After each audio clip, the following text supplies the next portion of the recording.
सो hey guys, आज की इस वीडियो में हम करेंगे क्लास 8 हिंदी एनसीईआरटी पसंद बुक का चैप्टर पहाड़ से ऊंचा आदमी, जो कि केवल पढ़ने के लिए ही है वो चैप्टर। उसमें ना तो कोई एक्सरसाइज है और ना वैसे जो चैप्टर के पीछे जो थोड़ा बहुत पोयम या कोई छोटा मोटा चैप्टर होता है वो है। तो चलिए आइए देखते हैं।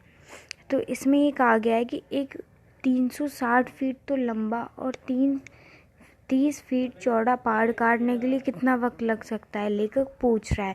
तो वो कहता है कि निश्चित ही आपका जवाब यह होगा कि इस टेक्नोलॉजी के युग में तो आप यही सोच रहे होंगे कि इस बात पर निर्भर ये करता है कि वो किस कंपनी की मशीन ले रहा है, कि उसमें कितनी फैसिलिटीज़ है, वो कितनी देर में कैसी चट्टान काट सकती है। अगर आपसे मैं यूँ कहूँ कि अगर एक शख्स को ये केवल एक शख्स ही, कोई ज़्यादा भी नहीं, एक इंसान को ये काम को अंजाम देना हो तो कितना वक्त लगेगा।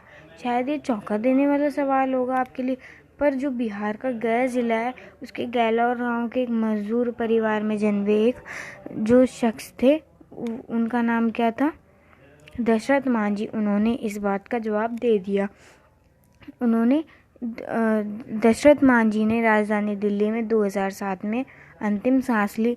उनका जन्म 1934 में हुआ था और 1969 में जब किसी सुबह जब वो छैनी हथौड़ा लेकर अपने गांव के पास जो उनका पहाड़ है वहां पर पहुंचे तो बहुत कम लोगों को पता था कि वह क्या करने जा रहे हैं। मजदूरी और कभी इधर उधर का काम करने वाले दशरथ मांझी ने जब पहाड़ को पर छैनी हथौड़ा चलाना शुरू किया तो आने जाने वाले राहगीरों के लिए नहीं, बल्कि वो तो पूरे गांव के लिए ही जो है हंसी का एक पात्र बन गए थे। जीवन संगिनी फल्गुनी देवी को समय पर इलाज न कर पाने की वजह से दशरथ मांझी उन्हें खो चुके थे। तो उन्हें इस सब बातों से फ़र्क नहीं पड़ता था कि वो जो गांव के लोग हैं, आने जाने वाले लोग हैं, वो उनके बारे में क्या कहते हैं। धुन के पक्के दशरथ की अथक मेहनत 22 साल बाद रंग लाई, जब उस पहाड़ के बीचों बीच मतलब कि एक सुरंग बन चुकी थी, एक गांव से दूसरे गांव तक ले जाने का रास्ता बन चुका था। आखिर ऐसी क्या बात हुई थी कि दशरथ मांझी को पहाड़ चीरने की धुन सवार हो गई। दरअसल पहाड़ को जब चीरा नहीं गया था तब दशरथ को नज़दीकी वजीरगंज अस्पताल में जाने के लिए 90 किलोमीटर का सफ़र तय करना पड़ता था और पत्नी की तबीयत खराब होने की वजह से उन्हें वे समय पर अस्पताल ना ले जा सके और उन्होंने जो रास्ते में ही अपना दम तोड़ दिया था। उन्हें लगा कि पहाड़ से कोई रास्ता होता तो मैं अपनी पत्नी को वक्त पर अस्पताल ले जाता और उसका इलाज करवा पाता। सर्वस्व दयाल सबसेना की एक कविता है कि दुख तुम्हें क्या तोड़ेगा, तुम दुख को तोड़ दो, बस अपनी आंखों औरों के सपनों से जोड़ दो।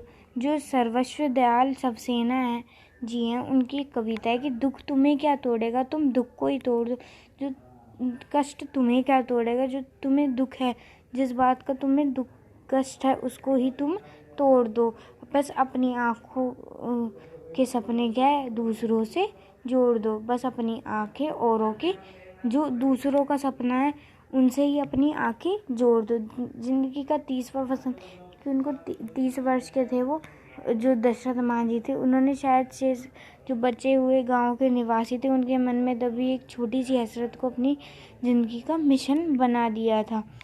जो कि जो उनके बचे हुए गाँववासी निवासी थे, उनके मन में एक जो छोटी सी हसरत दबी हुई थी, उसको ही उन्होंने अपनी ज़िंदगी का जीवन का मिशन बना दिया और अपनी पत्नी की असामयिक मौत के उपजे प्रचंड दुख को एक नई संकल्प शक्ति में तब्दील कर भी दिया था। जो उनकी पत्नी की असमय, यानी कि उस समय उनकी मौत न होती, उनकी मौत तो कई सालों बाद होती, पर वो नहीं जा सके अस्पताल, समय पर उन्हें नहीं ले जा सके, इस वजह से उनकी मौत हो गई। तो उस प्रचंड दुख से गुजरे उन्होंने एक नई शक्ति का संकल्प ले लिया था, नई संकल्प शक्ति में तब्दील कर दिया था। 5 साल तक दशरथ अकेले ही मेहनत करते रहे, फिर धीरे धीरे लोग जुड़ते चले गए। वहाँ एक दान पात्र भी रखा गया था जिसमें लोग चंदा डाल देते थे, कई लोग अपने घर से अनाज भी देते थे।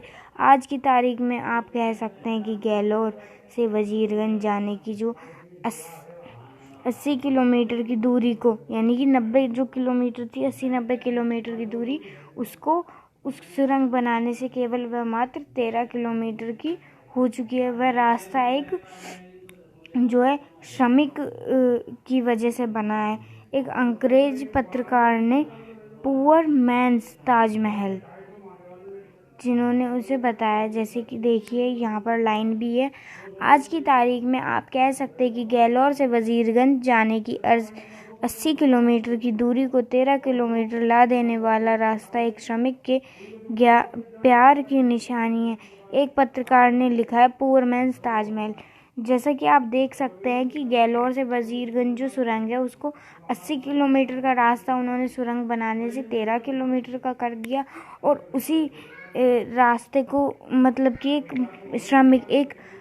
जो श्रमिक होता है, मजदूर होता है, उसकी प्यार की निशानी है। तो एक अंग्रेज पत्रकार उन्होंने इसको नाम क्या दिया, पुअर मैन्स ताजमहल, यानी कि गरीबों का ताजमहल। कुछ साल पहले एक पत्रकार उनसे मिलने गया था,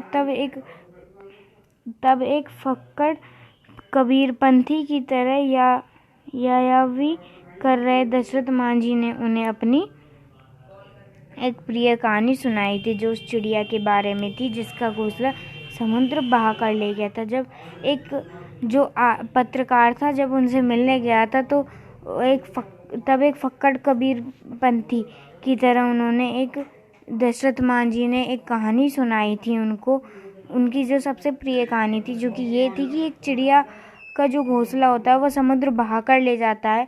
तो चिड़िया उस चिड़िया की प्रचंड जिजीविषा और संकल्प में बयां कर रही थी, यानी कि जब उस चिड़िया का घोंसला समुद्र बहा ले गया तो उसे बहुत दुख हुआ, और फिर उसने यह ठान ली कि मैं समुंदर को ही सुखा दूंगी।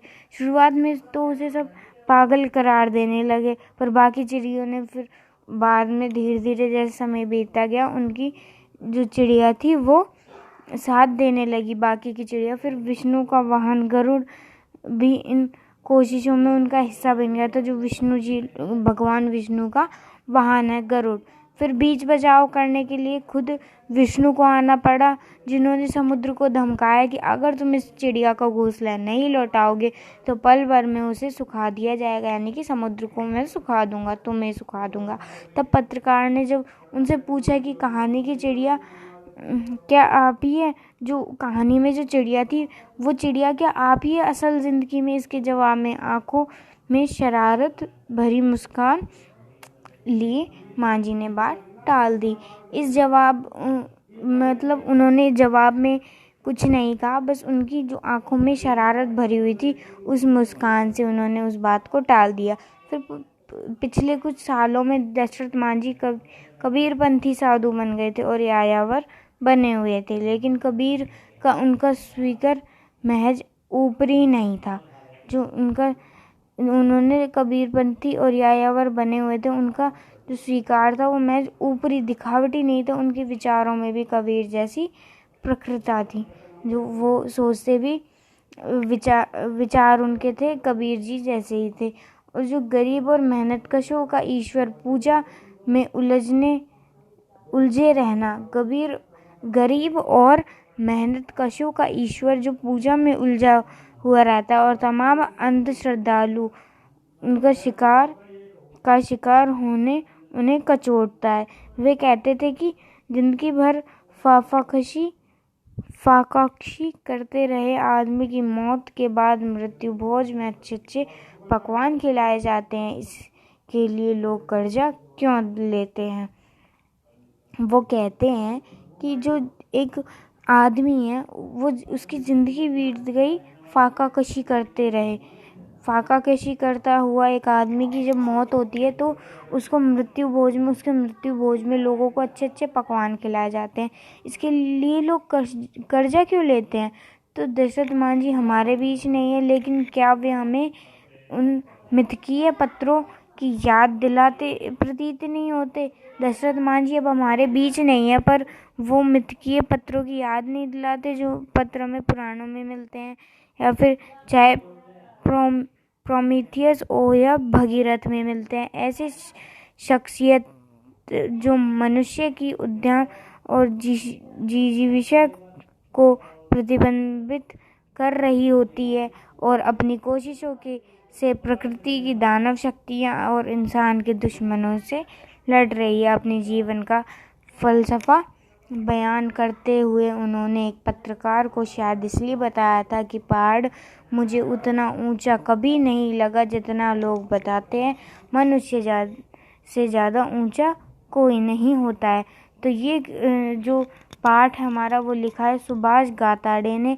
अगर आपको मेरी वीडियो पसंद आए तो प्लीज़ लाइक शेयर करना ना भूलें और मेरे चैनल को भी कर ले सब्सक्राइब। अगर आपको इस जो चैप्टर है ये इसमें अगर कोई डाउट हो तो आप प्लीज़ मेरे कमेंट सेशन में मुझे कमेंट करके बता सकते हैं, उसका सॉल्यूशन मैं ज़रूर करूँगी। Thanks for